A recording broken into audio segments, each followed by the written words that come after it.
Today is Monday, March 2nd, 2020. I'm broadcasting live from the Dallas County Democratic Party, of course, on Super Tuesday Eve. Coming up on Roland Martin Unfiltered, Reverend William Barber, the Poor People's Campaign, will join us to discuss America's moral crisis when it comes to poor people and what are the presidential candidates talking about. Also, speaking of those presidential candidates, some big movement. Amy Klobuchar, she has dropped out of the race. She's actually flying to Dallas and will be endorsing Vice President Joe Biden in Dallas tonight. Also, Pete Buttigieg, who dropped out yesterday, is also on his way to Dallas to endorse the former vice president. A recent survey looks at the top priorities of black women heading to the 2020 election. We'll talk to one of the folks with that organization. In L.A., there's a hot DA's race, and black activists say it's time for L.A. District Attorney Jackie Lacey, a black woman, to go. Also, her husband pulls a gun on Black Lives Matter activists. We'll show you the video and talk to the female activist who was on the receiving end of that confrontation.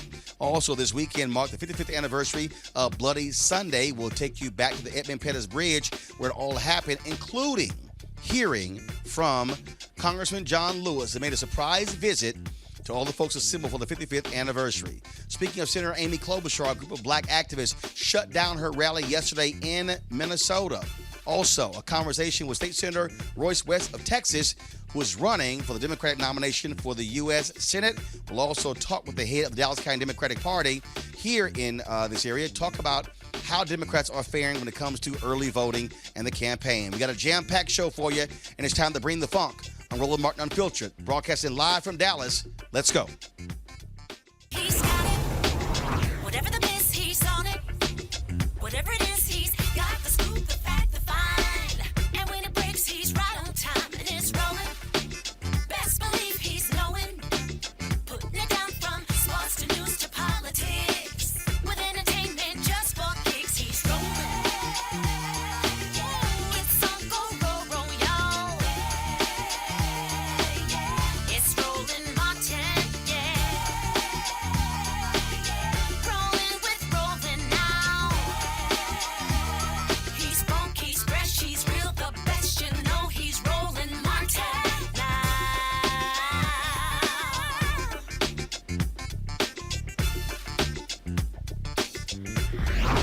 Martin.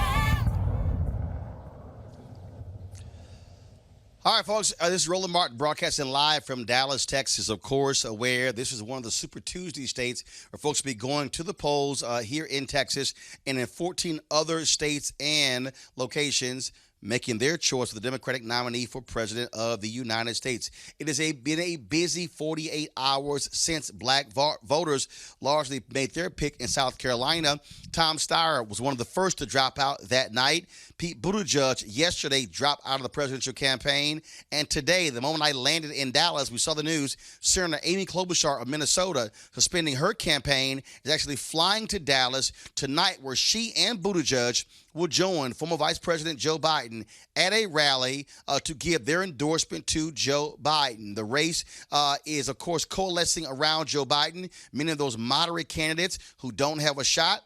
Why? Because all the focus is on stopping Senator Bernie Sanders, who is leading in the polls here in Texas, but also in California, and is going to pick up a significant number of delegates tomorrow on Super Tuesday.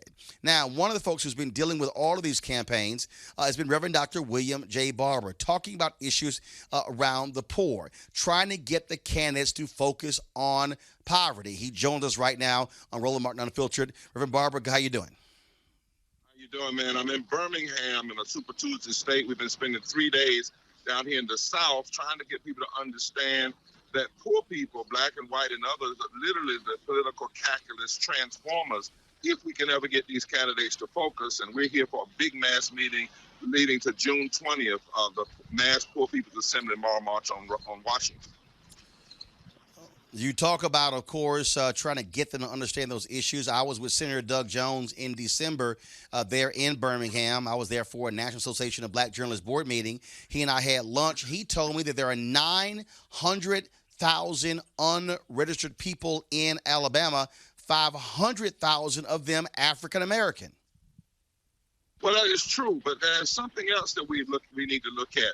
There are 1.5 million voting age adults in Alabama who are poor and low wealth. Trump won the last time in Alabama by only 500,000 votes. 900,000 people that were already registered didn't vote. Doug Jones won by only 22,000 votes. In the South, in the 13 former Confederate states, there are 75 million poor and low-income adults. Trump won at his total vote count was something like 23 million votes. So there are 3 times more poor and low-wealth people registered to vote in the South.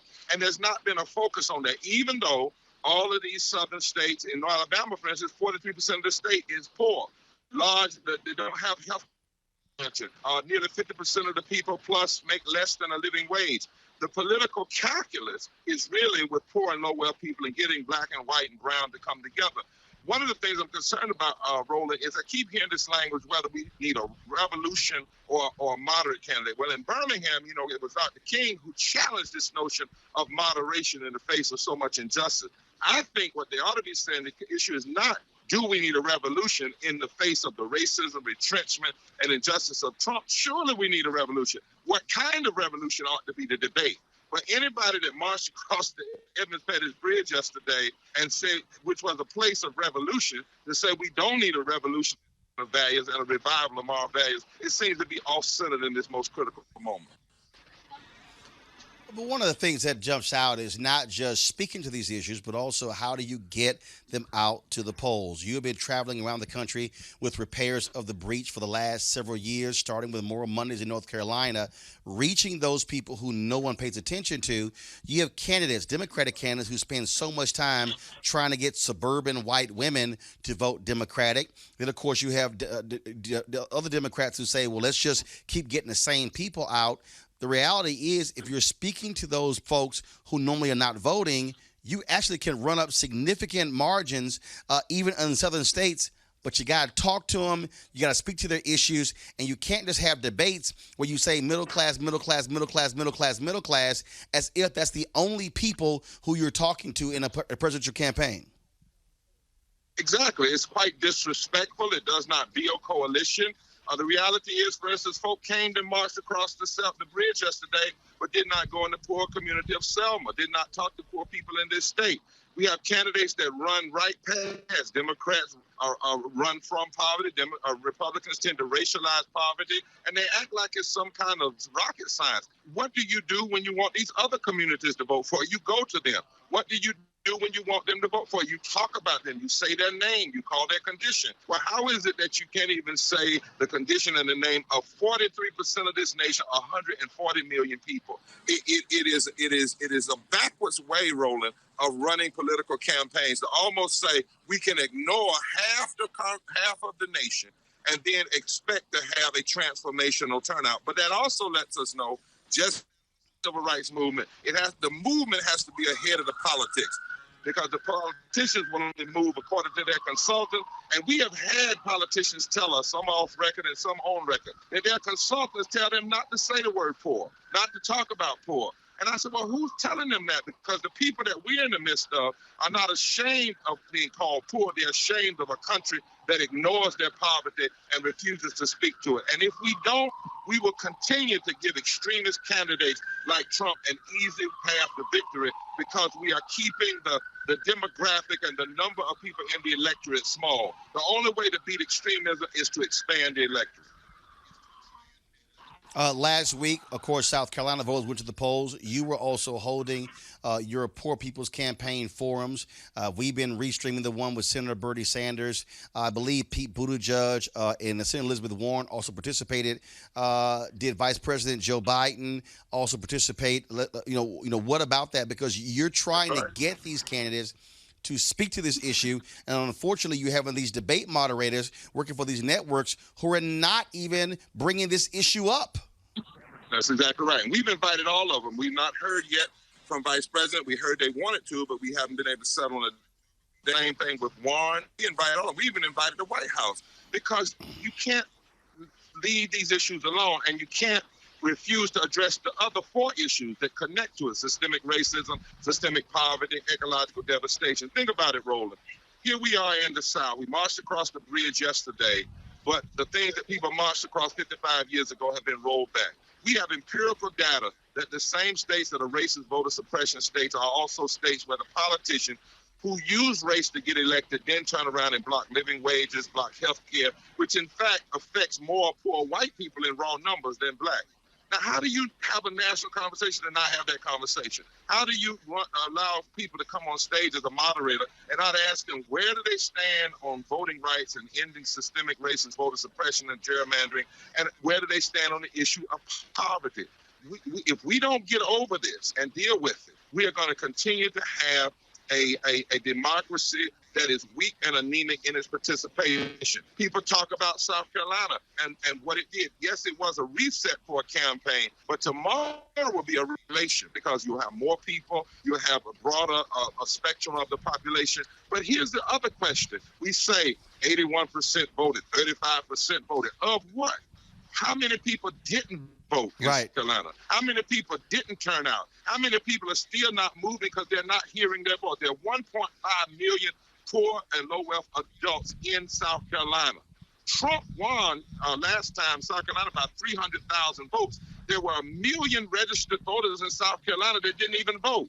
We have to have a deeper analysis, and Roland, that's why what you're doing is so important to the American conversation. Well, I think we have to continue the conversation and continue pushing these candidates. But also, I would say the next debate, whenever that's taking place, go hard at whatever network you're sponsoring to say y'all have got to bring it up. But I keep saying this, Reverend Barber. Part of the problem is that the people who are asking the questions and the executive run of these networks, they are a part of the 1%, and they don't deal with these issues. They don't see poverty. Their kids are in private school, and that's why you don't hear it come up, because it doesn't affect them.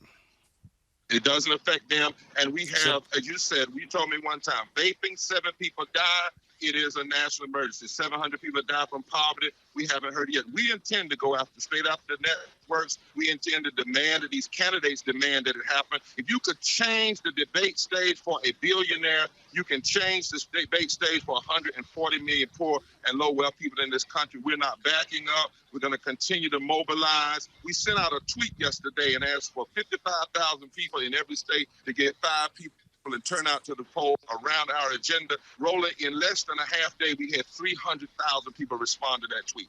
We are not playing in this movement. We are building very seriously white and black together, because the poverty and people who are poor hold the key to the transforming of the political calculus in this country.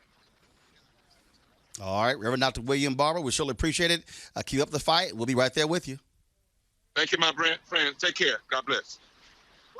All right, thanks a bunch. Hey, folks, got to go to a break. We come back, we'll talk with Dallas State Senator Royce West, who is trying to secure the Democratic nomination to go against incumbent Senator Republican John Cornyn in Texas in November. We'll be back, Roland Martin Unfiltered, broadcasting live from the Dallas County Democratic Party in just a moment.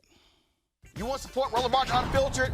Be sure to join our Bring the Funk fan club. Every dollar that you give to us supports our daily digital show. There's only one daily digital show out here that keeps it black and keep it real as Roland Martin Unfiltered. Support the Roland Martin Unfiltered daily digital show by going to RolandMartinUnfiltered.com. Our goal is to get 20,000 of our fans contributing $50 each for the whole year. You can make this possible. RolandMartinUnfiltered.com. All right, so a lot of y'all are always asking me about some of the pocket squares that I wear. Now, Robert don't have one on. Nope. Now, I don't particularly like the white pocket squares. I don't like even the silk ones. And so I was reading GQ magazine a number of years ago, and I saw this guy who had this pocket square here, and it looks like a flower. This is called a shibori pocket square. This is how the Japanese manipulate the fabric to create this sort of flower effect. So I'm going to take it out and then place it in my hand so you see what it looks like. And I said, man, this is pretty cool. And so I tracked down, it took me a year to find a company that did it. And so they make about 47 different colors. And so I love them because, again, as men, we don't have many accessories to wear, so we don't have many options. And so this is really a pretty cool pocket square. Now, what I love about this here is you saw when it's in the pocket, it gives you that flower power effect like that. But if I wanted to also, because if I flip it and turn it over, it actually gives me a different type of texture. And so therefore it gives me a different look. So there you go. So if you actually want to get one of these Shibori pocket squares, we have them in 47 different colors. All you got to do is go to RolandSMartin.com/pocket squares. So it's RolandSMartin.com/pocket squares. All you got to do is go to my website, and you can actually get this. Now, for those of you who are members of our Bring the Funk fan club, there's a discount for you to get our pocket squares. That's why you also got to be a part of our Bring the Funk fan club. And so that's what we want you to do. And so it's pretty cool. So if you want to jazz your look up, you can do that. In addition, y'all see me with some of the feather pocket squares. My sister, who's a designer, she actually makes these. They're all custom made. So when you also go to the website, you can also order one of the customized feather pocket squares right there at RolandSMartin.com/pocket squares. So please do so. And of course, it goes to support the show. And again, if you're a Bring the Funk fan club member, you get a discount. This is why you should join the fan club. All right, folks, Roland Martin here, Dallas County Democratic Party here in Dallas, Texas. Texas is one of the Super Tuesday states. Going to the polls tomorrow, choosing, of course, their Democratic nominee for president. But remember, it's not just presidential candidates who are running in the primary. You also have folks who are running for U.S. Senate, for Congress, as well as a number of other down-ballot races. We've been interviewing a number of those people, and we'll talk to one right now. He is State Senator Royce West of Dallas. He is running for the Democratic nomination for United States Senate. Senator West, how you doing? So first and foremost, you are, of course, seeking the Democratic nomination. It's 11 folks who are running. And so how's it looking for you right now in this race? I think it looks pretty good. The reality is that we've been all over the state of Texas. We've got a great deal of positive response. Mayor Sylvester Turner from Houston has endorsed me. Congressman Al Green, Sylvia Garcia, Eddie Bernice Johnson, Mark Vesey, all of them have endorsed my candidacy. Now, with that many people running, there's some places where whoever wins first place wins the nomination. In this case, top two, if no one secures 50 plus 1%, goes to a runoff? That's exactly right. And so right now, when you begin to look at the polls and things, I have been consistently second in most of the polls. And obviously with that number of people, I mean, it's a little hard getting your message out. Plus, this is not a small state. So how difficult has that been trying to traverse this state, hitting all parts to get people to realize that you're on the ballot? Well, I mean, after serving in the Texas Senate here for 26 years, I have some name ID in North Central Texas, but not throughout the state of Texas. It's been difficult in part because the Senate Democratic Campaign Committee has put its thumb on this particular race. What do I mean by that? Without interviewing all of the candidates, all of the viable candidates in this race, they decided up front to endorse one of the candidates. And as a result, really? Yes, and as a result of doing that, they've frankly frozen fundraising opportunities for most of the candidates, most of us being either African American or Latino. So because, so first of all, who have they, so the Senate committee, of course, out of Washington, D.C., right, they've already decided who their nominee is. Who is that? MJ Hager. So as somebody who has served this party faithfully, and just so folks know, I mean, we're here at the Dallas County Democratic Party. I mean, this conference room we're in is named after you. Surely that doesn't make you, didn't make you feel good that your own party has decided up front who should be the best nominee. I was very disappointed that I didn't even get a chance to get I didn't have an opportunity to even get interviewed.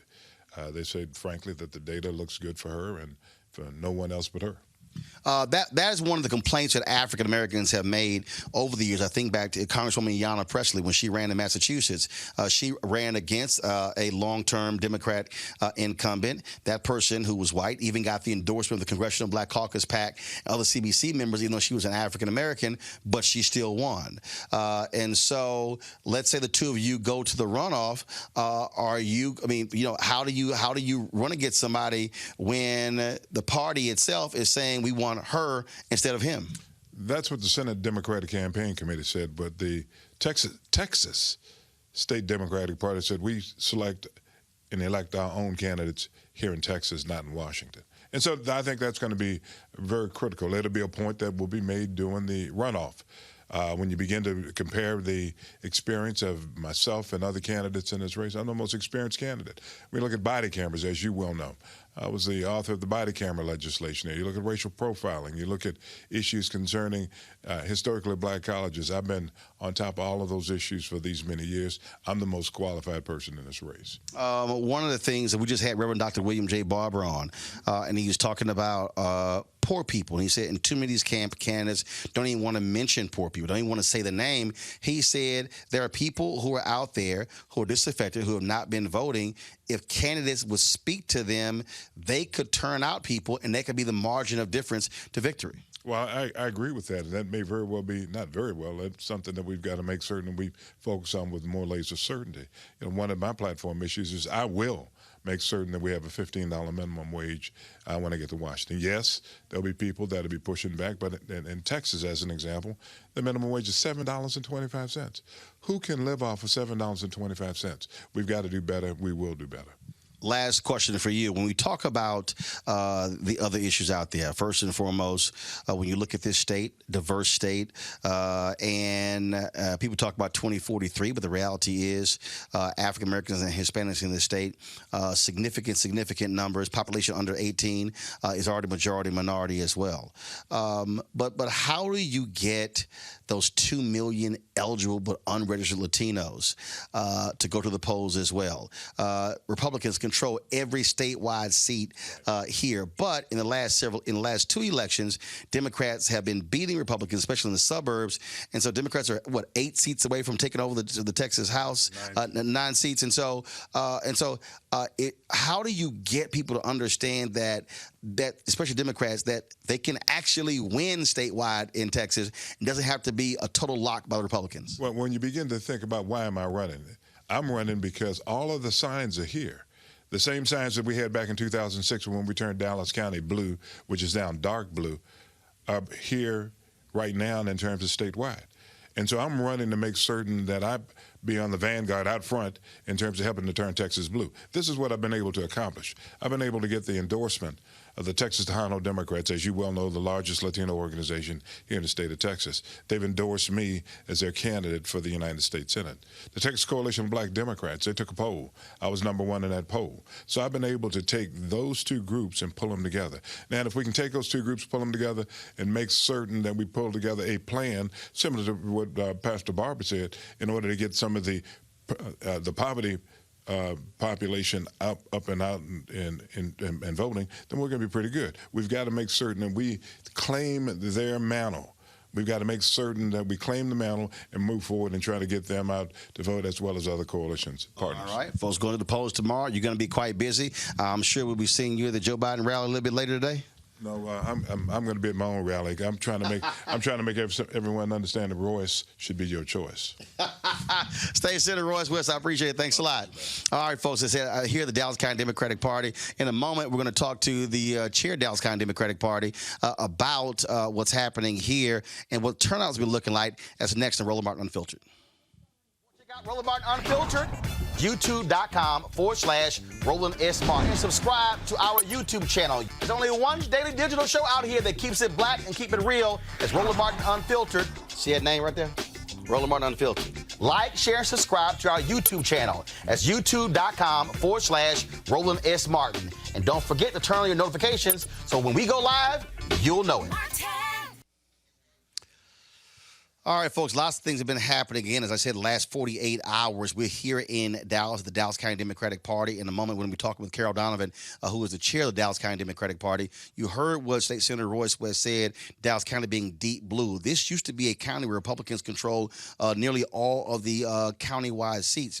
It's shifted. The population has been shifting in Texas. 500,000 people, new people move to the state every single year. That's one of the reasons why you're seeing the shift in the suburbs, not only in Dallas County, but in Harris County, where Houston is, Bexar County, where San Antonio is, Travis County, where Austin is. And so voting has been off the chain here. In 2018, Democrats were winning a number of seats. In fact, several Republicans have been retiring here in Texas, including in congressional seats. So right now I want to talk to Carol Donovan, who is the chair of Dallas County Democratic Party.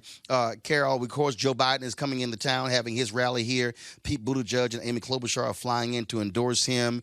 What has the numbers been looking like, though, in terms of voting, early voting? We saw in South Carolina, more people voted in South Carolina than they did when Obama ran in the primary in 2008. Are we seeing big numbers here? Yes, we are. In fact, the Democratic voters are voting 50% higher than they did in the last presidential election in 2016. Interestingly, the Republican voters are actually voting a little less than they did in that 2016 presidential election. So you can see which party is the most excited about voting. Also, obviously, this field is now narrowing. Tom Steyer dropped out. Pete Buttigieg dropped out. Amy Klobuchar is also dropping out. So you're pretty much left with Senator Bernie Sanders, Vice President Joe Biden, Senator Elizabeth Warren, Mike Bloomberg as well. When you talk about these down ballot races, that's also critical because folks in Texas have been saying for years, even when Obama and Hillary Clinton ran in 2008, there was huge amounts of energy. But once Obama won, he only came back to Texas just to raise money and left. And so how have you been able to rebuild this county Democratic Party, but also in this state? We have a lot of rallies. We disseminate a lot of information about the vote. We have debate watch parties. We keep that energy going. And for any Democrats out there, we're going to have an election watch party tomorrow night, and it's going to be fun. But you've also had, though, as I said earlier, 500,000 new people moving to the state. So it's really changed the complexion of the voter in Texas, especially in the suburbs. What have you seen here in the suburbs of Dallas County that's causing a shift? Because you've got a number of Republicans who are in Congress who are retiring as a result of what has taken place the last two cycles. Right. They're getting out so they don't get voted out. We have a lot of the folks coming in from other states, like you mentioned, especially a lot of folks from California who are connected with some of these IT companies coming in. And we find that those Californians are usually Democrats. And also Toyota moved to Plano, and so they moved their headquarters here. Yes, they did. Yes, they did. And all these new voters are great, but we're finding that we're having a new surge of young voters and a surge of Hispanic voters. And speaking of that, you still have 2 million eligible unregistered Latinos here in Texas. What have y'all been doing specifically to try to get those folks who are Latino in Dallas County to get them registered? We hang out at malls, we hang out at barber shops, we hang out pretty much at all kinds of events to register people. We do a great job of registering people, but the big problem here is getting people off the sofa and out to the voting booth. And so do you have a strategy for that come November? We make phone calls, we send texts, we send emails. They're pretty tired of us by the time of the election. Yeah, I am, because I'm actually still registered in Dallas County. I'm tired of getting these damn phone calls and text messages. Yes, you're absolutely correct. You know we're working.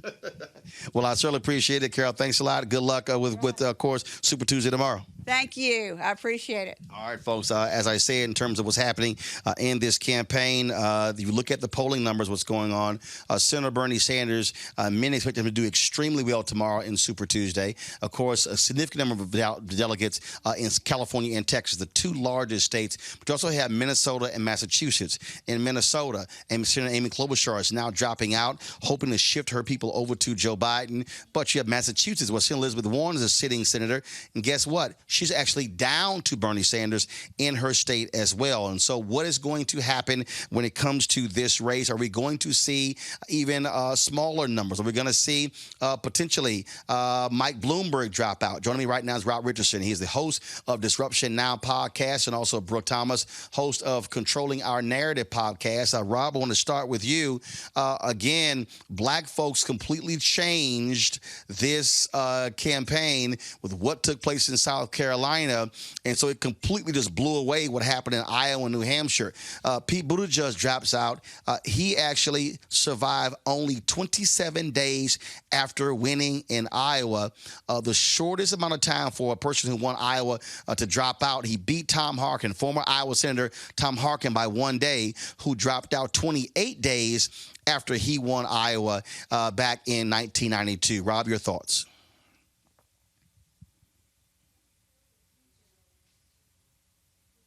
Move up the primary Rob calendar there? away from non-diverse states. There Can we you go. hear me? Can you hear me? Can you hear me? Yes, I can hear you. I can hear you. Go ahead.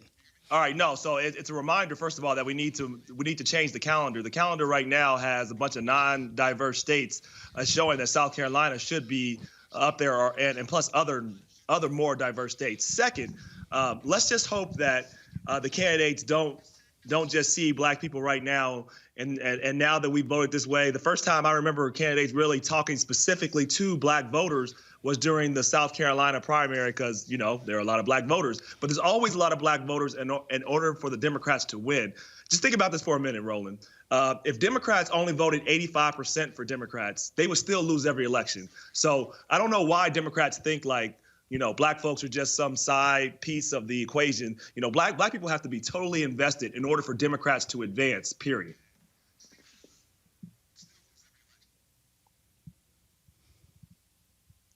Roland?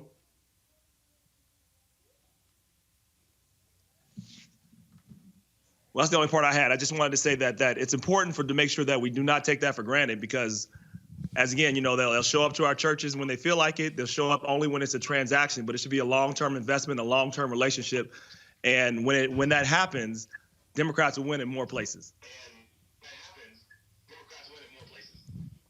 Brooke, your thoughts about what has transpired here as a result of what took place in South Carolina. Seems like black people said, hey, white Democrats, we got this. We're going to show y'all how to take care of a race. Yeah, you know, I was surprised that Joe Biden not only won, but that just completely swept South Carolina. I don't know if, I think it started initially before the voting in this kind of cycle started. I was surprised that Joe Biden was doing so poorly in Iowa. And then, so I think I just kind of thought, okay, maybe it's over for him. And he completely blew it out of the park. And you see people dropping out and deciding they're going to, you know, attach to him and endorse him. So it was still surprising, even though I know that Joe Biden has support in South Carolina. But I agree with what Rob said. I wish that we would flip this and start with a more diverse state. If black women are the backbone of the party, then let's pay a little bit closer attention to them. And I think, Roland, can you hear me, Roland? If you can hear me, and I also think I'm not sure if this is unique to South Carolina. You know, obviously Clyburn holds a lot of weight. So we have to see, because I always thought younger African-American voters would probably lean a little more towards Bernie. But what happened in South Carolina showed that essentially, you know, Biden won every single demographic. So we have to see, was this unique to South Carolina, or will this be a larger trend coming up on Super Tuesday? Actually, give me a second. I actually lost audio there, so I could not hear Brooke or Rob. So if I'm over talking you, I apologize right now. I'm gonna do my next question to you, Brooke, and that is this here. When you look at what's going on, you've got Senator Amy Klobuchar, who is dropped out. Senator Elizabeth Warren says she is going to stay in the campaign until the convention. But here's the deal, Brooke. She's losing to Senator Bernie Sanders in her home state of Massachusetts. I don't know how you stay in the race if you can't win your home state. You know, it's so, you're right. Like you're like, you know, I don't know why you stay in the race if you're losing your home state. But also, I mean, Bernie there's nothing that would make him, he could be getting no votes. And if we look at the history, he would still stay. So just because they have like similar platforms, I think it's almost unfair to ask her to do something that he wouldn't do. So for me, I'm not surprised. What's interesting here is when you start breaking down this race, you look at lanes. The reality is Senator Bernie Sanders is greatly supported by progressives. The second choice for the Sanders progressive voters is Senator Elizabeth Warren. You look at the moderates. The reality is the moderates were supporting Vice President Joe Biden or Buttigieg or Klobuchar, to some degree Warren, but also Mike Bloomberg. So they're splitting that. So one of the reasons you're seeing sort of this race sort of rally around Joe Biden is because of black people. The other candidates, you look at Klobuchar, she did horrible in South Carolina. Her and Pete Buttigieg were 2.5%. They were polling for African Americans. And so bottom line is, I think if you're Klobuchar, you're Buttigieg, Tom Steyer drops $23 million in South Carolina, doesn't even meet the threshold to get delegates. Bottom line Despite, is you can't despite get black backing it up votes. with Juvenile. You can't win. Yeah. Yeah, you can't get despite- black votes. You can't win. I think that's one, and that's why you saw him drop out. So now you're really left with Biden, Sanders, Warren, Bloomberg. If Elizabeth Warren loses Massachusetts tomorrow, I think it's going to be hard for her to stay in. Now the real question, Rob, what does Bloomberg do? Because, hey, he might be seen as the guy who's getting in the way of Biden and helping Sanders, which he says is the last thing he wants to do. Right. Well, look, I'm not a Bloomberg fan. I hope he does drop out. Just because it's not because I'm trying to endorse Biden. I'm just nervous because I think he is a very bad choice for all host of reasons, and I think he would lose horribly to Trump. So maybe he should drop out. I don't know if he's going to. I don't think his ego is going to allow him to do so. But then this is my breakdown of the party, Roland. I think it's about 40% progressives, 40% quote unquote moderates, and then you got 10% of people that are just going to go with who they think is going to win or who's most likely to win. So Super Tuesday is going to be very interesting to really see what happens. But I do think Bloomberg does take some votes from Joe Biden. The question is, do all those votes, if he were to drop out, do all those votes automatically go to Biden? It's not necessarily true. The voters are not one-dimensional. Just because you have some voters that would vote for, Warren, and then some might go to Biden, or some might have voted for Klobuchar, and some might go to Sanders. People are not really one-dimensional. But I do think generally there are two lanes. And I think it's about 40% and 40%. There's about 10% that are up for grabs. Brooke, bottom line is this here. When you look at this, I think it's going to come down to Sanders and Biden. I think even though he's dropped more than $500 million, I think tomorrow, if Mike Bloomberg does not win outright 4 to 5 states, I see it being real difficult for him to stay in this race because if you look at his polling numbers right here in Texas, Bernie Sanders has anywhere from a 7 to a 9 point lead. And based upon polling data, Mike Bloomberg is actually drawing support that will otherwise go to Joe Biden. Yeah, I agree that it would be difficult for him to stay in the race. I don't know if it would matter because, you got to look at why he even jumped in the race to begin with. Him, Tom Steyer, they essentially just came out of nowhere to just waste millions of their own dollars for these kind of campaigns based on ego. And so I don't really know why they jumped in. I am not going to, I have no idea what would make Michael Bloomberg drop out. Well, again, I think for Mike Bloomberg, if it looks like that he is actually taking votes away from Joe Biden, and if he believes that Biden is a better candidate than Senator Bernie Sanders, I think that's one of the reasons you might see. And so it's going to be very tough. Again, this is somebody worth $60 billion. He's already dropped $500 million. Yeah. Dropping the bucket for him, But and so put we'll that see exactly into- what happens there. Couldn't he have put that money into Joe Biden? Mm-hmm. If that's the plan, if that's Well, what first he of all, felt like, if that's what he wanted to do. Well, sure. Sure. Yeah. His but you got to remember. He got into the race in November because of this perceived weakness of Joe Biden. I think, but this is also, though, I think the problem, Rob and Brooke, when you make decisions when nobody has voted. This whole thing was about Biden is weak. And let's just be honest. Biden has not run a strong campaign. He has not had a significant grassroots base. But all of a sudden, he doesn't do well. And again, if all these people on cable news and broadcast news, y'all might want to watch this show because everything that happened, I predicted. He didn't do well in Iowa, didn't do well in New Hampshire. I said this is exactly what I said. Joe Biden's going to come in second in Nevada. He's going to come in first in South Carolina. He's going to get significant amount of the black vote. And guess what? At least a couple of candidates are going to drop out. And we saw that. And so, again, the problem was all the political media, everything was, oh, my God, Joe Biden is weak. He's failing. But the reality is you can't make a determination about somebody until voters actually vote. But I think there was so much fear, Roland, out of Trump. The people were just operating in this fear, in this fog. And so I think people were making really bad decisions and just panicked about what was going on. And so you're right. I don't care. They were actually looking for I don't care if you're fearful. I agree with you. I agree. I'm not But disagreeing. first of all, but here's the deal. And it was killing me because I kept reminding people about 1992. Bill Clinton came in second in New Hampshire. He then lost 3 straight. Then he wins Georgia. Then he loses 6 straight and wins South Carolina and Wyoming. Bill Clinton only won 3 out of the first 14 primaries. Tom Harkin won 3 of those primaries, and he dropped out. And so I kept saying, Democrats, calm the hell down. You can't make rational choices until you see the direction of the voters. And that, to me, why it was crazy. And so, Brooke, I think tomorrow, again, even though 1/3 of all delegates will be available tomorrow, again, Senator Sanders is going to do extremely well tomorrow. The issue then is going to be what happens on Wednesday. Do you really see anybody who's locked in right now dropping out on Wednesday? Yes, I absolutely do. I believe. Look, it's only 4. Brooke. It's only 4 left. Okay, Warren's Sanders, Biden, Warren, Bloomberg. Let me say it right now.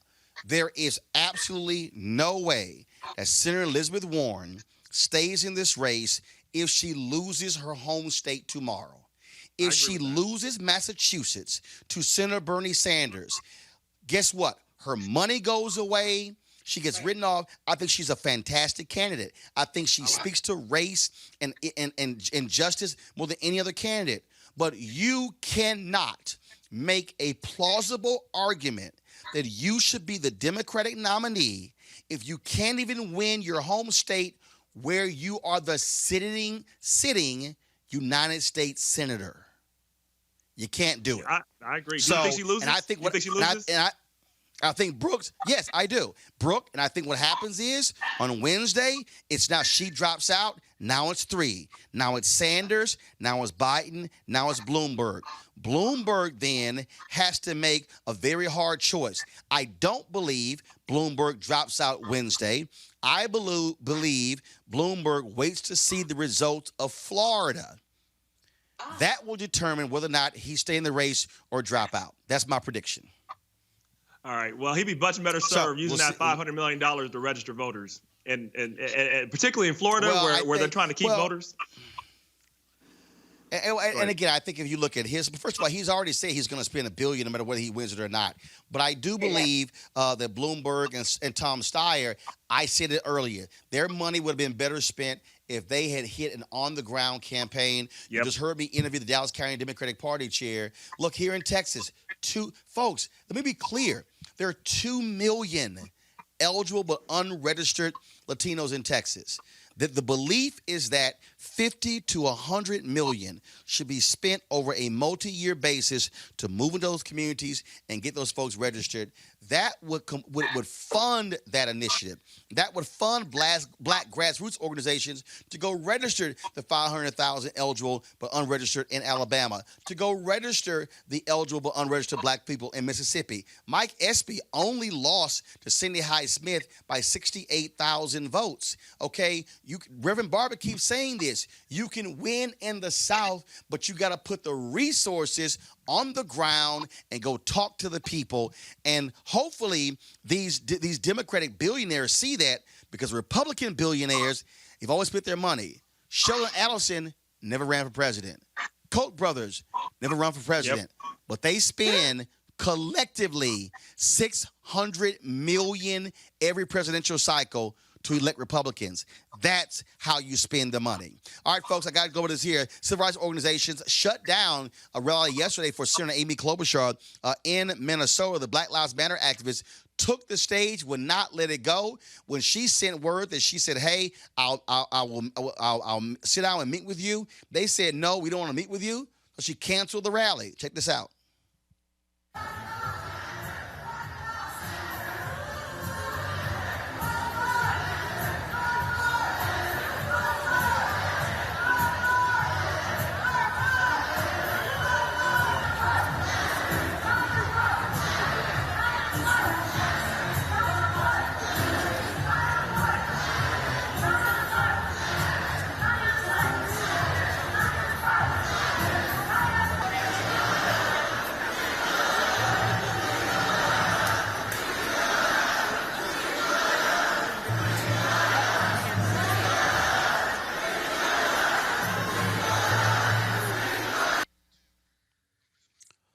right, folks, the demonstrators led by NAACP and Black Lives Matter entered the gymnasium at St. Louis Park High School, where Klobuchar was set to speak to supporters.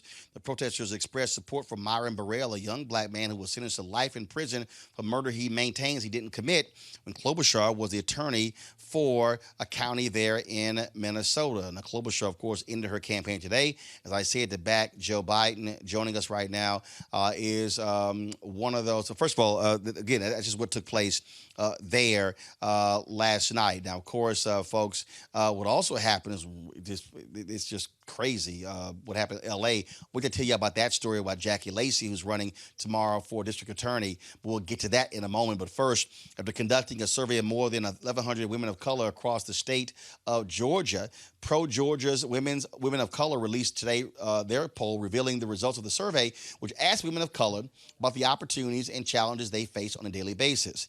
Joining me now to discuss that is Tameka Atkins. She's the executive director of Pro-Georgia and convener for the Women of Color Initiative. Tameka, Georgia, of course, will be voting as well. What is it that women of color say in Georgia say they want from these candidates?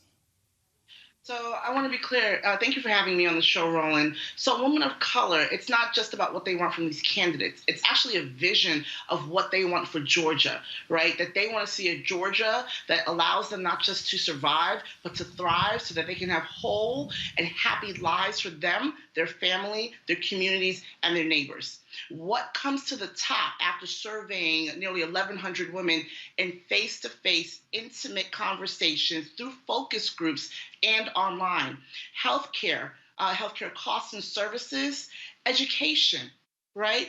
And, equality, right? That there is a lot of conversation around hiring practices, employment practices that are discriminatory and are preventing women of color from attaining the kind of opportunities that they are looking to achieve so that they can care for themselves and for their families. What are those issues? So some of those issues. What specifically what do they want addressed? What do they want dealt with? Well, at the beginning, really, they just want to be seen, right? So this report is the first known report that actually got information through firsthand conversations with women of color. It's not based on census data. It's not based on old university data. This is actually the voices of women of color just saying what are the challenges, right? And what are some of their triumphs. They talked about inequity around healthcare costs and services. Georgia ranks high for maternal health, maternal mortality rates, particularly for African-American women. We talked a lot about civic engagement, that women of color, in terms of community and civic engagement, they participate regardless of education level, regardless of socioeconomic level, that they consistently are civically engaged and yet do not feel that our state government or our national government reflects their priorities, talks about their concerns, talks about their issues, and puts them first. Georgia votes March 24th. What do you hope this survey, the impact you hope it will have on the candidates who are running? I am really involved and invested in as many women of color turning out to vote, not just in this presidential primary, but in our state general primary in May and our fall election.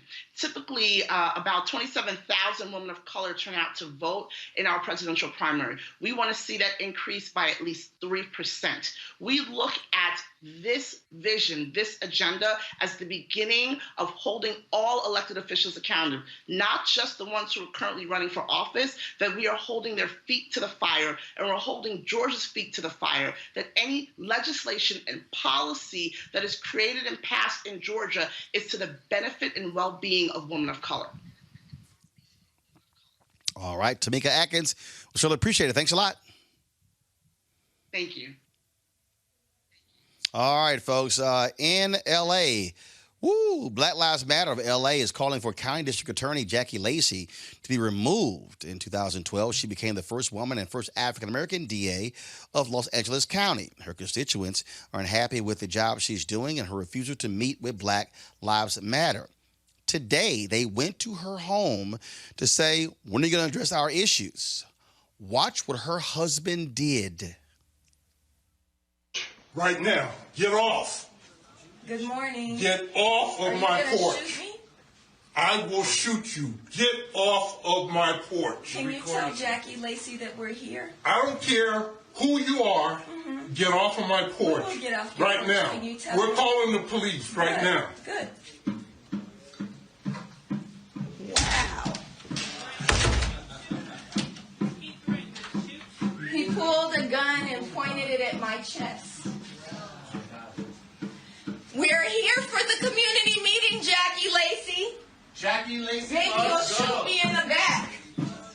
Jackie Lacey will go. Jackie Lacey will go. Wow. Well, Jackie Lacey apologized for her husband's actions and explained what happened. This morning, my husband and I were at home asleep when we began to hear noise outside of our home.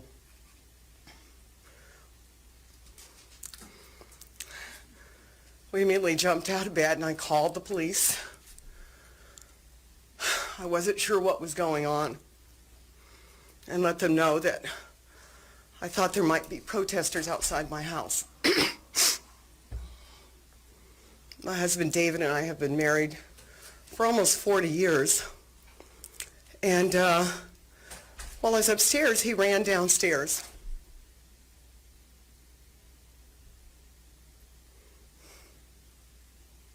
I could hear him talking to somebody. He came back up later and he said, there are protesters outside the house.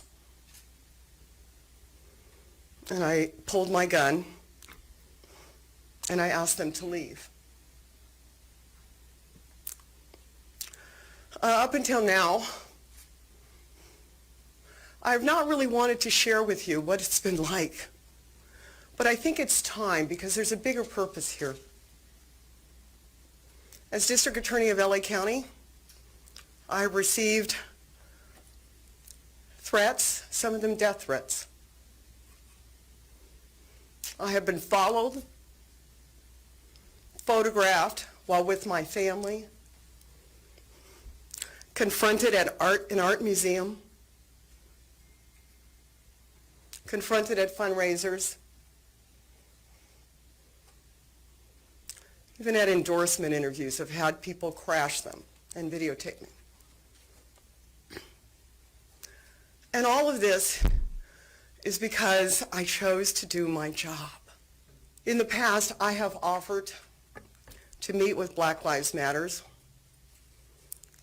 but I felt it should be either one-on-one or a small group. They have rejected those offers. It seems like what they like is to embarrass me and intimidate me. My hope is that one day that might change. That maybe, just maybe, if I keep reaching out, that someone will want to sit down and have a conversation that's productive. All right, folks, joining me right now is Melina Abdullah of Black Lives Matter LA. Melina, how you doing? I'm good. Thanks for having me. First and foremost, we heard you on that video. You didn't back down, but it certainly had to shock you to have a gun pointed at your chest. It was traumatizing. I've never had a gun pulled on me, and definitely not that close before. I'm a mom of 3 kids, and, I definitely thought about my babies at that point and thought, is this how I'm going to go out? This is not what we were expecting. But, we feel pulled to do this work because our people are being killed and they're not being held accountable. The police who killed them are not being held accountable. She said that, first of all, there was a community forum Black Lives Matter sponsored. She did not attend. Other candidates did attend. She also said she is wanted to meet with Black Lives Matter, but only with small groups. How do you respond to what she said? So we've been protesting outside of her office for almost 2.5 years, and we're doing so in partnership, in partnership with the families of those who've been killed by police.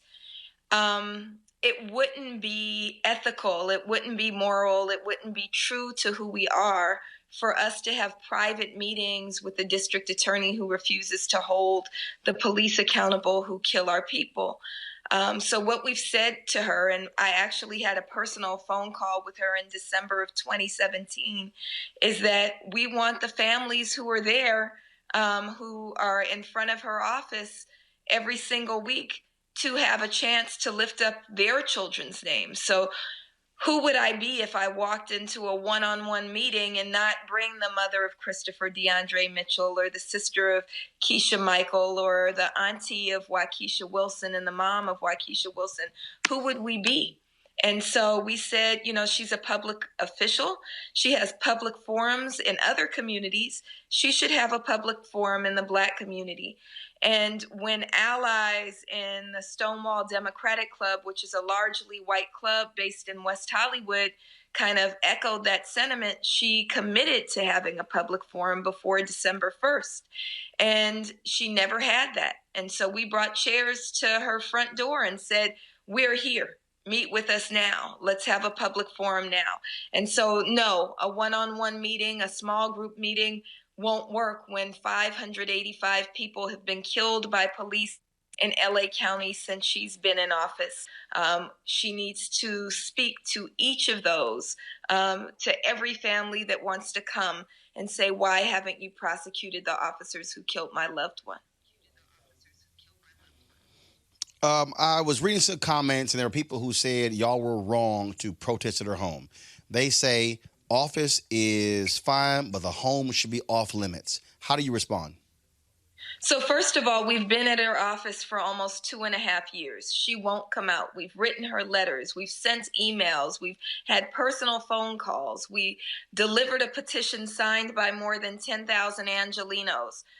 We've tried everything to engage her at her place of work. To be very clear, who wants to get up that early and try to catch her before she leaves for work? I didn't. I'm exhausted. But we're at a point where she's up for re-election tomorrow, and she has not had the community meeting that she's committed to. We also have to remember that visiting public officials at their homes is fully legal. Public officials are supposed to be held accountable to the public. We know that organizations like Code Pink, we know that even candidate supporters have had protests in front of people's homes. This is par for the course when you run for and are elected to public office.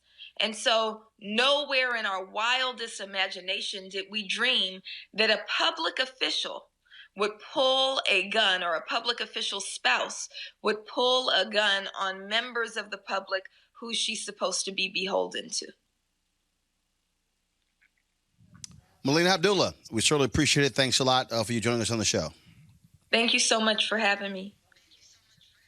All right, Brooke Thomas, I want to go to you first. You're there in Los Angeles. There are a lot of Black people who are not happy with Jackie Lacey. I can tell you that there are other DAs around the country who are not a fan of her. They say she has not been responsive to the community. You have the DA in San Francisco who retires and moves to L.A. just to run against her.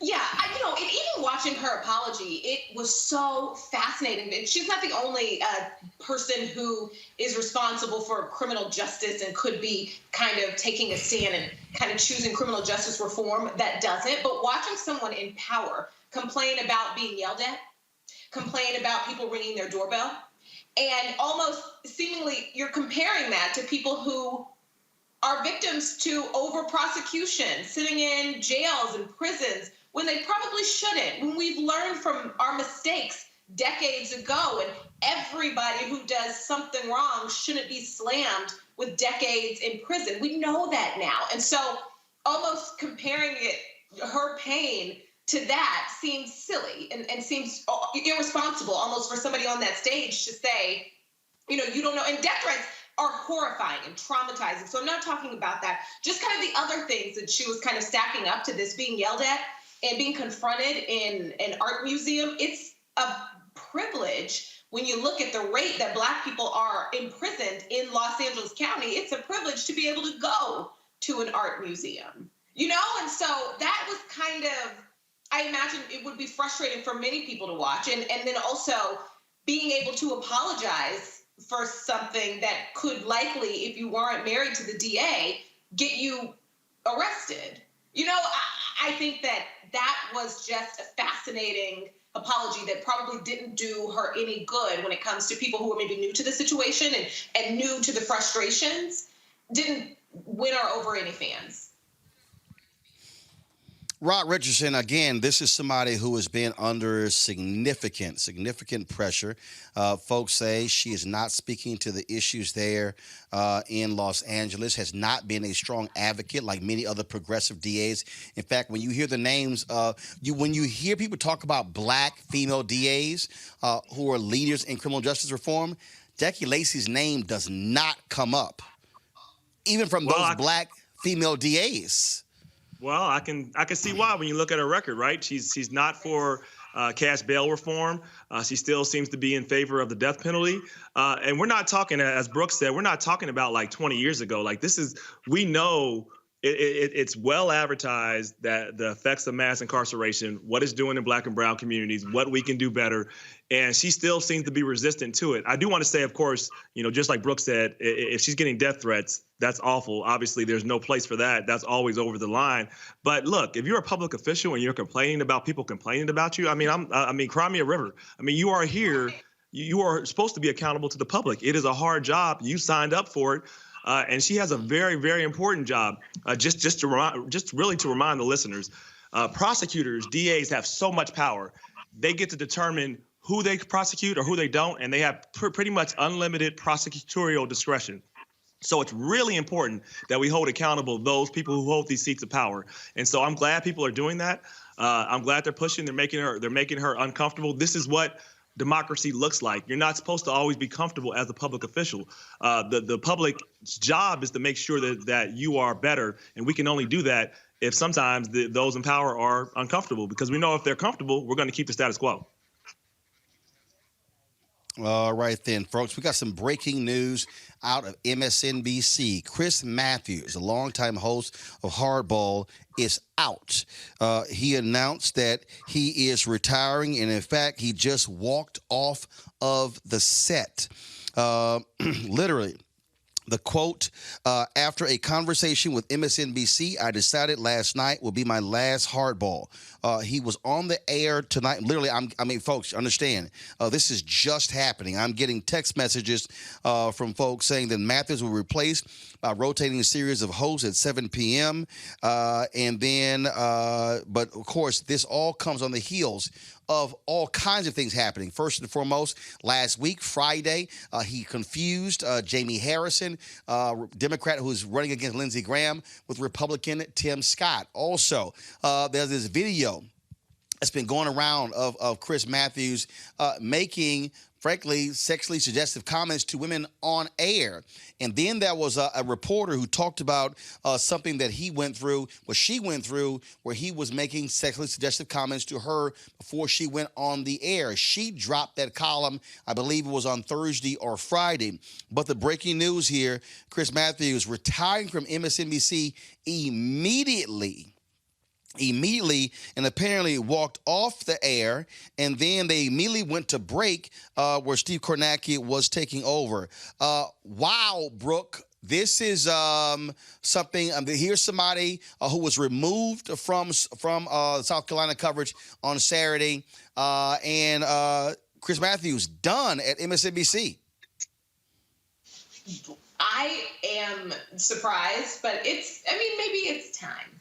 Maybe it was time. I think after that weird kind of like Nazi reference, more people started noticing that maybe it's time. Maybe this is best for everybody, especially when you get to a point to where after your network defends you, like hardcore defends you, that you're still at a point to where you would storm off in the middle of the show. Maybe it's time.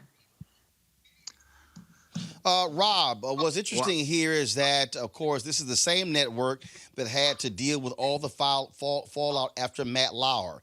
Also, again, if you look at the previous comments that were made, also that was another person who alleged sexual harassment by Chris Matthews, where the network announced that he had been admonished. I think this is a network that could not survive another scandal after what happened to Matt Lauer. And so certainly, although he said he's retiring, look, you don't walk away from a nightly show. You're making $4 or $5 or $6 million a year on your own. Sounds to me like NBC said, Chris, it's time for you to go. They played hardball with him. Yeah, that might be what happened. I mean, there's one of my favorite movies is The Dark Knight, and there's this line: you either die a hero or you stay around long enough to become the villain. He probably, it would have been better to probably have a better transition. I don't know all the facts. This just came at me, but like, it's a new day. Hopefully, though, at a minimum, there is some opportunities for some more diverse representation, because absent Joy Reid and Al Sharpton, there's not much there. They can do a lot better. I mean, they proclaim to be the progressive station, so it's an opportunity to give others opportunity, frankly. So I don't know enough about all the situations because it just happened out of the blue. Well, first of all, Laura Bassett, a writer with GQ, actually published an essay last week where she talked about her experiences. She previously had discussed it, had never mentioned Chris Matthews. Then she did so. Again, this video that's been circulating of him making these sexually suggestive comments to women on air, at one point talking about actually asking Aaron Burnett to move closer to the camera and how much of a beauty she was. When you see this video back to back to back to back, you go, how in the hell were you actually on the air? Folks, this was the opening line Chris Matthews gave tonight. Let me start with my headline tonight. I'm retiring. This is the last hardball on Msnbc. 7 minutes into the show, he walks off the set. Wow. That's a huge change there. But folks are obviously shocked with this here. So let me go ahead and say this, because Rob spoke to some of this as well. And that is this. If you look at MSNBC, and if you look at Fox News, and if you look at CNN, the only African-American with a show in prime time is Don Lemon. That's it. MSNBC is the leading network when it comes to African-American viewership. MSNBC is number one for African Americans. Yet when you look at their lineup, you do not have an African American who is hosting a 1 hour show, daytime. Well, you got Craig Melvin with his show, but you have nobody in prime time. This is the opportunity right now for MSNBC to appoint an African American. I know you're going to have these rotating hosts at 7 o'clock, but an African American should become a daily talk show host at MSNBC. This is 2020. It is time for African Americans to be more than simply contributors, more than people who are set decoration. It is time for African Americans to be able to get that shot when it comes to these daily shows. Look, folks, I spent 6 years at CNN. I know how these networks operate. And the bottom line is African Americans are just as qualified, just as smart, just as right for these particular jobs. And the reality is it needs to happen, and it needs to happen now. There's no sense in sitting here waiting and saying, well, let's see what happens. No. African Americans have paid the dues, and again, MSNBC, African Americans have rewarded MSNBC with the highest viewership of any network for African Americans, and it's time for MSNBC to have a return on that investment from black folks. We'll see what happens. Going to a quick break. We'll be back on Roland Martin Unfiltered. Hey everybody, this is your man Fred Hammond, and you're watching Roland Martin, my man, Unfiltered. Hi, this is Essence Atkins, and you're watching Roland Martin, Unfiltered. Hey, yo, peace, bro. What's going on? It's the King of R&B, Raheem Devon, and you're watching Roland Martin, Unfiltered. Hi, my name is Brescia Webb, and you're watching Roland Martin. Folks, yesterday was Bloody Sunday. Of course, remember March 7th, 1965, some 600 civil rights activists walked across the Edmund Pettus Bridge demanding for voting rights. They were beaten by Florida state troopers and others. Among them was Congressman John Lewis. Yesterday, of course, many people were in Selma to commemorate. All the presidential candidates were in Selma as well to commemorate that, except for Senator Bernie Sanders. The surprise guest for many was, of course, Congressman John Lewis, who was battling pancreatic cancer, almost lost his life on the Edmund Pettus Bridge 55 years ago. At one point yesterday, he climbed above a ladder and he spoke to the people about the power of the vote. Here is what Congressman John Lewis had to say. It's good to be in Selma one more time.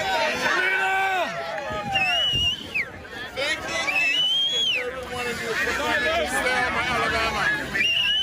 Good to be here with members of Congress. Jesse Jackson, Lacey, my colleagues from the Congress.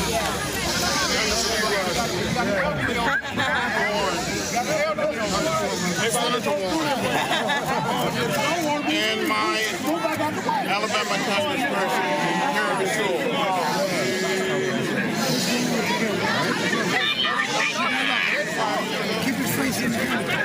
55 years ago, a few of God's children attempted to march from Brown Chapel AME Church across this bridge.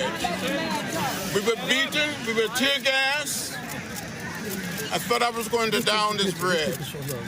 But somehow, in some way, God Almighty helped me here. We cannot give up now. We cannot give in. We must keep the faith, keep our eyes on the prize. Certainly, Brooke, it was great to see Congressman John Lewis.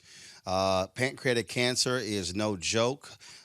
We don't know the state of his health, but for him to go out there on that day, knowing full well what he's battling, it was great to see, and so many people were tweeting and commenting what it meant to see him, one of our civil rights heroes, stand out there and implore people to vote in this election. Yeah, let me tell you, Congressman John Lewis owes us nothing. I mean, could you be a better human, But it was disappointing to me that Senator Sanders wasn't there, I think. And I get it, everybody's campaigning, and that's most important, but you have to practice what you preach also. And if a man with stage 4 pancreatic cancer can show up and be there just to inspire, someone running for president and who says that he's the best candidate for all of us, and people who look like that very man, at the least you could do is show up to support your colleague. I think that's disappointing. Well, first of all, again, it wasn't. No one knew until late that he was going to be there. It was not announced early. He was there, of course, Rob, last year in Selma.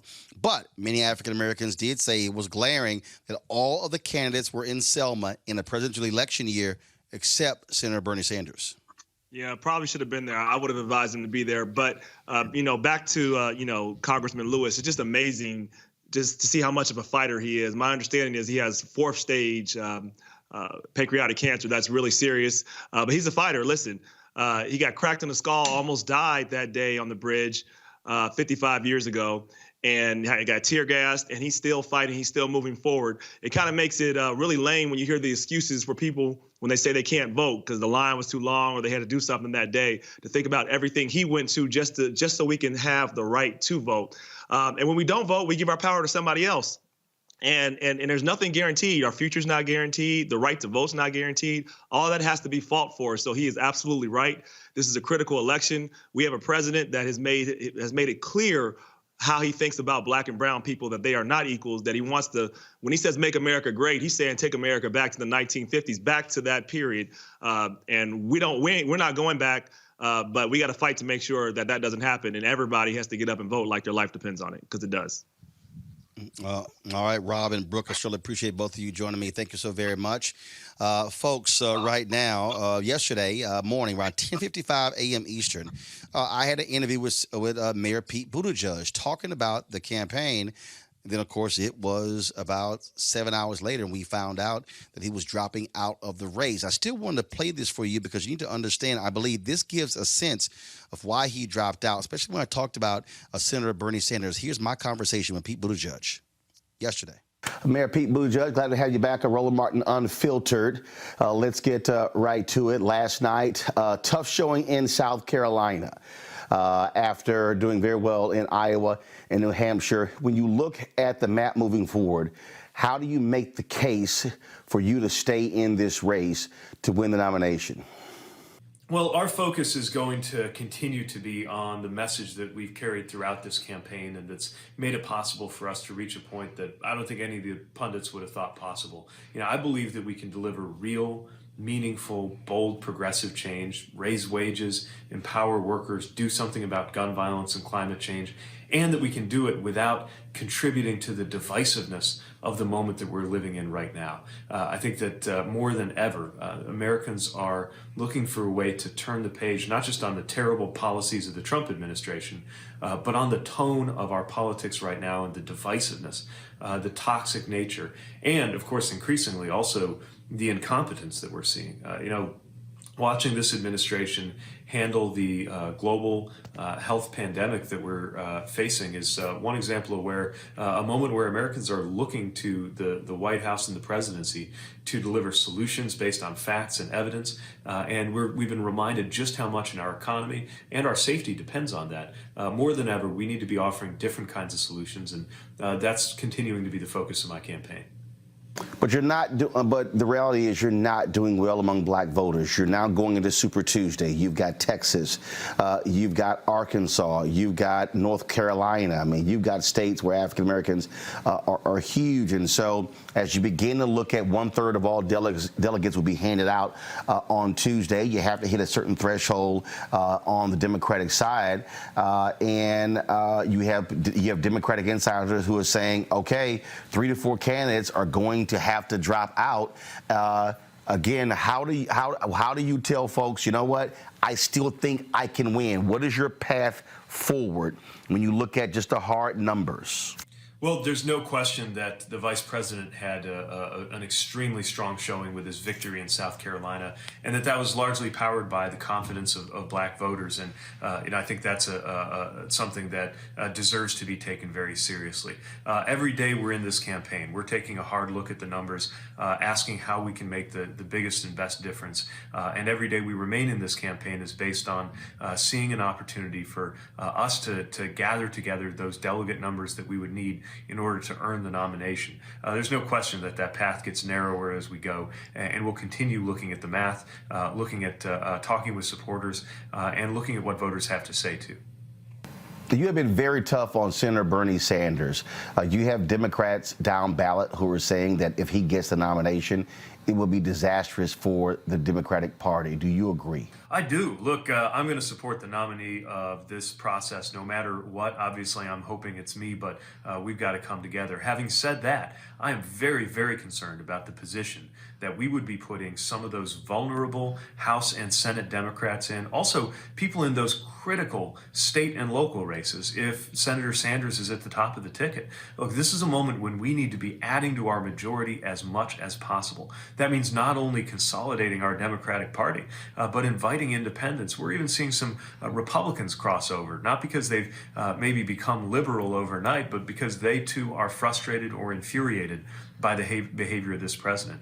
And when I'm thinking, for example, we were just in South Carolina, where we have got to make sure that Jamie Harrison defeats Lindsey Graham for the U.S. Senate, where we've got to make sure that Joe Cunningham holds on to that hard-won seat that he flipped in 2018 from red to blue in the Charleston area. I don't want them to have to be in the position of having to explain to voters why the top of their ticket nominated Senator Sanders when we could have nominated a Democrat. When you look at the issues moving forward, one of the things that really sort of bothered me with that CBS Democratic debate, you didn't have a substantive discussion on climate change, considering how the people in South Carolina are impacted. The Northeast corridor, we talk about hurricanes, you talk about tornadoes in the South as well.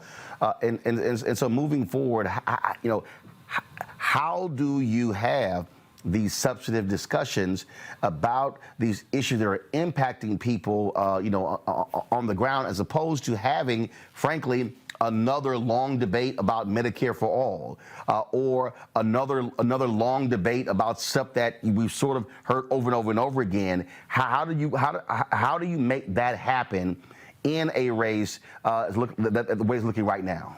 It's a good question. Healthcare, Medicare for all, obviously an important debate, but there's so many things that we have not explored. Very little about housing, very little about women's reproductive rights. As you said, a lot more to be said about climate change, a lot more to be said about racial and economic inequality and injustice in this country. And my hope is that future debates will be substantive, but as long as the field is spread as thin as it is, I guess you could say we've made progress. The first debate I participated in, 20 candidates split across 2 nights, but still we're seeing a lot of those dynamics, and I hope that the focus is on not so much what makes for good television, but what makes it possible for voters to inform themselves on what I think is the fundamental question of every election, which is not actually just about candidates. It's about voters' lives and voters asking that question: how's my life going to be different if you get elected instead of you or you or you? Last question. I know you're traveling. You're on the road. There are 2 days before Super Tuesday. There are 16 different places in terms of states and territories where votes are taking place. It's hard to be all over all those states, especially when you look at the economics of that. And so what is your focus? What are the states that you're focusing on where you think you can do well on Super Tuesday? Well, I've always specialized in places that haven't gotten enough attention from candidates for president or from the Democratic Party, because I see so much party building potential there.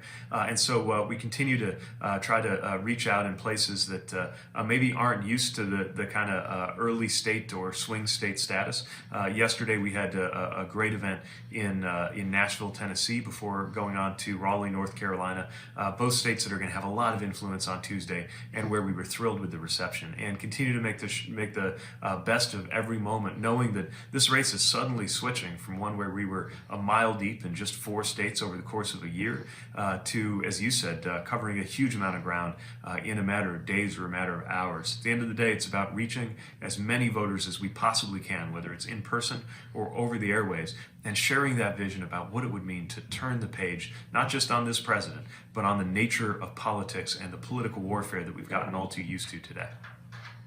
All right, Pete Buttigieg, we certainly appreciate it. Thanks so much. Good luck. Thank you. Thanks so much for having me in. All righty. Thank you. Again, folks, that was my interview with Pete Buttigieg yesterday morning, and it was in the evening when he dropped out of the presidential race. Right now, folks, we got to go. In about an hour, Vice President Joe Biden will be having a rally at Gilley's in downtown Dallas, about 2 miles from here. I'm at the Dallas County Democratic Party. We're heading over there right now. We're going to be live streaming that rally where Pete Buttigieg and Senator Amy Klobuchar will be there to endorse Vice President Joe Biden for President of the United States. Tomorrow is Super Tuesday. Folks, listen up. We will not be live at 6 p.m. Eastern tomorrow. Listen to me. We will not be live at 6 p.m. Eastern tomorrow. We'll be live for our special Super Tuesday coverage beginning at 8 p.m. Eastern, going until 1 a.m. We've got 20 different folks signed up to join our panel. It's going to be one hell of a night. We're also going to debut something. I can't wait till y'all see it. But you'll see it tomorrow. And why am I saying that? Because those of you who support our Bring the Funk fan club, your dollars is what make that possible. And so I can't wait for you guys to see it tomorrow. And so again, tomorrow night, tell everybody, we're going to push it out there on social media. I am not live at 6 p.m. Eastern tomorrow. We are live at 8 p.m. Eastern because I believe African Americans should see black voices consistently through the night, hosting as well as commenting on the Super Tuesday election. And so we're going to have, again, panelists all all throughout the night, breaking down the election results, giving you real-time analysis from a black perspective, an unapologetic perspective, and an unfiltered perspective. We want you to support what we do. Your dollars makes it possible for me to travel here to Dallas, to broadcast live from here, to be able to broadcast these rallies, to be able to do what we do. And so please go to RolandMartinUnfiltered.com, use Square, PayPal, use Cash App. Our goal, this is real simple, folks. I want y'all to hear me. If 20,000 of our followers gave $50 each, that's $4.19 a month, 13 cents a day, it completely funds this show. We did 350 hours of content last year. No black website comes close to what we did last year. Not The Root, not The Griot, not BET, none of them. The rallies, the events that we covered, the daily show we cover, no black media company is doing what we're doing. Black News Channel, they launched 24-hour cable news network. Were they live in South Carolina last week? Were they live from the John Legend's Elizabeth Warren rally? Were they live from the Ministers Breakfast National Action Network? Were they live from the Black Women's Roundtable, the Power of the Sister Vote last week in South Carolina? I rest my case. All I'm saying is this here. We can only do this, folks, if you support what we do. This allows us to remain independent. We've been interviewing black candidates who are running in all these elections all across the country who don't get the kind of time that they get on other networks. We need you to support us. Again, if 20,000 of our followers, I got 2.5 million followers, folks. That's not even 1%. Okay? If 20,000 of our followers contributed $50 over the course of the year, that completely funds everything we do without a single dollar from any advertiser. We need your support. Please go to RolandMartinUnfiltered.com. If you're on YouTube, you can give via YouTube, or you can go to our website and give via Square, PayPal, or Cash App. Let's make it happen. I would love to be able to say in the last 24 hours on tomorrow, 1,000 of our fans gave to support us. You're watching this for free on YouTube, on Facebook, on Periscope. Look, I got to pay staff. We got to pay travel. We got to pay all this sort of stuff. So none of this stuff is free. The equipment isn't free. But we have got to have our own platform speaking to our issues. And that's why we're going to be live tomorrow night with Super Tuesday coverage beginning at 8 p.m. Eastern, going till 1 a.m. It's going to be a great night, folks. We want you to be there with us. So spread the word. Let's blow our numbers off the charts tomorrow night. I got to go. We got to get to this Joe Biden rally. And so we'll be streaming this live as well. Holla!